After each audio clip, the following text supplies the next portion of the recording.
শুক্রবারের বিশেষ আমল সমূহ জানতে চাই। শুক্রবারের প্রথম আমল হলো ভোরে ঘুম থেকে আগে আগে উঠা। দ্বিতীয় আমল হলো ফজরের নামাজ জামাতের সাথে পুরুষরা আদায় করা। কারণ নবী করিম সাল্লাল্লাহু আলাইহি সাল্লামের একটি হাদিস আছে, তিনি বলেছেন আফদালুস সালাওয়াত সালাতুল ফজর মাআল জামাআতি ইয়াউমাল জুমআ। সবচেয়ে উত্তম নামাজ হলো, যত নামাজ আছে এর মধ্যে সবচেয়ে উত্তম নামাজ হলো জুমার দিনে ফজরের নামাজ পুরুষরা জামাতের সাথে আদায় করা। এটা হলো যত নামাজ আছে এর মধ্যে সবচেয়ে শ্রেষ্ঠ মর্যাদার নামাজ। এর জন্য জুমার দিনের দ্বিতীয় আমল হলো ফজরের নামাজ জুমার দিন আপনার মহল্লার মসজিদে জামাতের সাথে পুরুষরা আদায় করা, মা বোনরা বাসায় আগে আগে আদায় করা। 3 নম্বর আমল হলো জুমার দিনের সবচেয়ে গুরুত্বপূর্ণ আমল, সেটা হলো জুমার দিনে জুমার নামাজ আদায় করা। এটা হলো জুমার দিনের সবচেয়ে ইম্পর্টেন্ট আমল, বাকিগুলা ফরজ না, এটা হলো ফরজ। এরপরে আসুন 4 নম্বর আমল হলো যে আমলটা সবচেয়ে বেশি করা উচিত জুমার দিনে, সেটা হলো দুরূদ পাঠ করা। কারণ নবী সাল্লাল্লাহু আলাইহি ওয়াসাল্লাম বলেছেন আকসিরু আলাইয়া মিনাস সালাতি মিন ইয়াউমিল জুমআতি ওয়া লাইলাতিল জুমআ। তোমরা জুমার রাতে অর্থাৎ বৃহস্পতিবার দিবাগত রাতে এবং জুমার দিনে অর্থাৎ জুমার সারা দিন সূর্য ডোবার আগ পর্যন্ত শুক্রবারে এই পুরো সময় জুড়ে তোমরা বেশি বেশি দুরূদ পাঠ করো আমার প্রতি। তাহলে জুমার দিনের বেশি আমল করতে হবে যেটা পরিমাণে, সেটা হলো কি দুরূদ প্রেরণ নবী সাল্লাল্লাহু আলাইহি ওয়াসাল্লামের প্রতি। কয়টা আমল হলো? 4টা। এর পাশাপাশি 5 নম্বর আমল হলো জুমার দিনে আপনি গোসল করবেন, পরিচ্ছন্ন হবেন সুন্দর করে। এরপর আরেকটা আমল হলো আপনি উত্তম পোশাক পরিধান করবেন। আরেকটা আমল হলো আপনি সুগন্ধি ব্যবহার করবেন। আরেকটা আমল হলো মিসওয়াক করা জুমার দিন, এটা উত্তম। এবং আরেকটা আমল হলো জুমার দিন আগে আগে মসজিদে আসা। এটা হলো সবচেয়ে ফজিলতপূর্ণ আমল জুমার দিনের, এটাতে সব সবচেয়ে বেশি। জুমার দিন মসজিদে আগে আগে, যে যত আগে আসে তার মর্যাদা আল্লাহর কাছে তত বেশি থাকে। জুমার দিনের আরেকটা আমল হলো পায়ে হেঁটে জুমার নামাজে আসা। যথাসম্ভব বাহন, গাড়ি, রিক্সা ব্যবহার না করা। যদি দূরে যেতে হয় তাহলে গাড়ি পার করে ওখান থেকে পায়ে হেঁটে আসা অন্তত। আর জুমার দিন আরেকটা আমল হলো যে রাস্তায় আসছেন যাওয়ার সময় ভিন্ন রাস্তায় যাবেন, যেটা ঈদের সুন্নত মূলত। আর আরেকটা আমল হলো সূরা কাহাফ তেলাওয়াত করা। জুমার দিন শুক্রবারে যদি কেউ সূরা কাহাফ তেলাওয়াত করে, এটা কিয়ামতের দিন তার জন্য নূরের আলোর ভূমিকায় অবতীর্ণ হবে এবং দাজ্জালের ফিতনা থেকে আল্লাহ হেফাজত করবেন যারা সূরা কাহাফ তেলাওয়াত করবে। জুমার দিন আরেকটা আমল হলো সূর্য ডোবার আগে দোয়া করা। যে কোনো একটা সময় দোয়া কবুল হয়, তো বেশিরভাগ গবেষকদের মত হলো সেই সময়টা হলো আসরের পর থেকে নিয়ে সূর্য ডোবার আগ পর্যন্ত। এই টাইমটাতে দোয়াতে মাশগুল থাকা দরকার। যার যার জায়গায় আমরা আল্লাহর কাছে দোয়া মাশগুল হোক, দোয়া কবুল একটা গুরুত্বপূর্ণ সময়। আর অনেক আমল আছে, আল্লাহ আমাদেরকে আমলের তৌফিক দান করুন।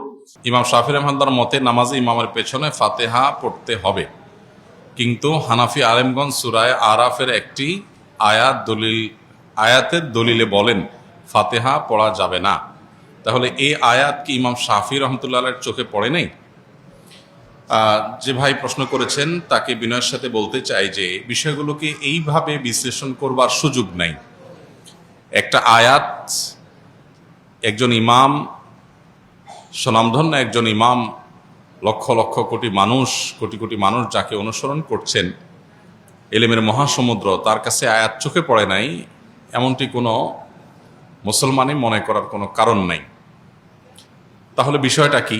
যে আয়াত দিয়ে একটি থট একটি মাযহাবের ওলামারা দলিল দিচ্ছেন, আরেক মাযহাবের ওলামা ইকরাম সেটাকে দলিল গ্রহণ করছেন না, কারণ কি? এর উত্তর হলো যে বিষয়টা ব্যাখ্যা সংক্রান্ত বিষয়। কারণ ইমাম আবু হানিফা রাহিমাহুল্লাহ এবং তার অনুসারী অন্যান্য ওলামা ইকরাম যে আয়াত দিয়ে দলিল দিচ্ছেন, এই আয়াতকে তারা যে অর্থে নিচ্ছেন, ইমাম শাফি রাহিমাহুল্লাহর কাছে ভিন্ন অর্থ, ভিন্ন ব্যাখ্যা আছে। একই কথার একাধিক ব্যাখ্যা, একাধিক অর্থ থাকে এবং সেটার প্রেক্ষিতে মতভিন্নতা তৈরি হয়। এটা বোঝার জন্য সবচাইতে উত্তম হলো নবী করিম সাল্লাল্লাহু আলাইহি সাল্লাম যখন সাহাবীদেরকে একটি অভিযানে পাঠিয়েছেন এবং বলেছিলেন তোমরা যেই অভিযানে তোমাদের পাঠানো হচ্ছে, যে গোত্রের কাছে পাঠানো হচ্ছে, সেখানে গিয়ে তোমরা আসরের নামাজ পড়বে। নবী সাল্লাল্লাহু আলাইহি সাল্লামের এই নির্দেশ সবাই শুনেছেন এবং সবাই সেটাকে মানার জন্য প্রস্তুত ছিলেন। প্রতিমধ্যে যখন আসরের নামাজের ওয়াক্ত যায় অবস্থা হয়ে যাচ্ছে, তখন কিছু সাহাবী নামাজ পড়ে ফেললেন। কারণ ফরজ নামাজ ওয়াক্ত চলে যাচ্ছে, তাহলে হারাম হবে, এই জন্য তারা পড়ে ফেলেছেন। আর কিছু সাহাবী তারা পড়েন নাই, তারা যথাস্থানে গিয়ে তারপরে আদায় করেছেন। এখন প্রশ্ন হলো এই সাহাবীদের কারোর কাছে কি নবীর নির্দেশ যায় নাই? ব্যাপারটা এরকম না, উভয়ের কাছে নবীর নির্দেশ গেছে, কিন্তু তারা দুই দল দুইটা আমল করেছেন। কেন? কারণ হলো একই নির্দেশকে বোঝার ক্ষেত্রে দুইটা দল ভিন্ন ভিন্ন বুঝ তাদের আছে। লাহু ফাহমুন অতিয়াহু রাজুলুন মুসলিম, যে কোনো মুসলিম তাকে আল্লাহ তাআলা যে বিবেক, তাকে আল্লাহ যে বুদ্ধি সেন্স দিয়েছেন সেটা দিয়ে তিনি বুঝেছেন। এখন যে সমস্ত সাহাবীরা আসর পড়েছেন তাদের যুক্তি ছিল যে নবী সাল্লাল্লাহু আলাইহি ওয়াসাল্লাম আমাদেরকে তাড়াতাড়ি যেতে বলেছেন যাতে আসর সেখানে গিয়ে পড়া যায়। এর মানে এইটা না যে ওয়াক্ত শেষ হয়ে গেলেও আমরা নামাজ পড়ব না। তো এই জন্য নবীজির নির্দেশের মানে হলো তাড়াতাড়ি যাওয়া, যেন আসর সেখানে যে পড়া যায়। ওয়াক্ত চলে গেলে আমাদেরকে নামাজটা আগে পড়তেই হবে, সেজন্য তারা নামাজ পড়ে ফেলেছেন। আর যারা নামাজ ওই জায়গায় গিয়ে পড়েছেন ওয়াক্ত শেষ হওয়ার পরে, তাদের বক্তব্য ছিল নবী সাল্লাল্লাহু আলাইহি ওয়াসাল্লাম আমাদেরকে বলেছেন সেখানে গিয়ে আসর পড়তে, অতএব আমি সেখানে গিয়ে আসর পড়ব। তার কাছে আল্লাহর পক্ষ থেকে ওহী আসে, অতএব ওয়াক্ত আছে কি গেছে সেটা আমার দেখার দরকার না, নবীর নির্দেশ মানাটাই আমার কর্তব্য, আমি সেটা করেছি। দুইটাই আপন জায়গায় সঠিক। নবী সাল্লাল্লাহু আলাইহি ওয়াসাল্লাম এই সংবাদ শোনার পর দুই মতের উপর আমল করা কাউকেই তিনি ভৎসনা করেননি, তার মানে উভয়টাকে তিনি অ্যাকসেপ্ট করেছেন। তো কোরআন এবং হাদিসের ক্ষেত্রে মুজতাহিদ ইমামগণ যখন কোনো ইস্তিহাদ গবেষণা করে কোনো আয়াত থেকে কোনো হাদিস থেকে কোনো মাসআলা উদ্ঘাটন করেন বিভিন্ন মূলনীতির আলোকে, তো সেটা একই আয়াত থেকে একাধিক ব্যাখ্যা, একাধিক অর্থ, একাধিক বিশ্লেষণ, একাধিক মর্ম, এটার ভিত্তিতে একাধিক মত সৃষ্টি হতে পারে।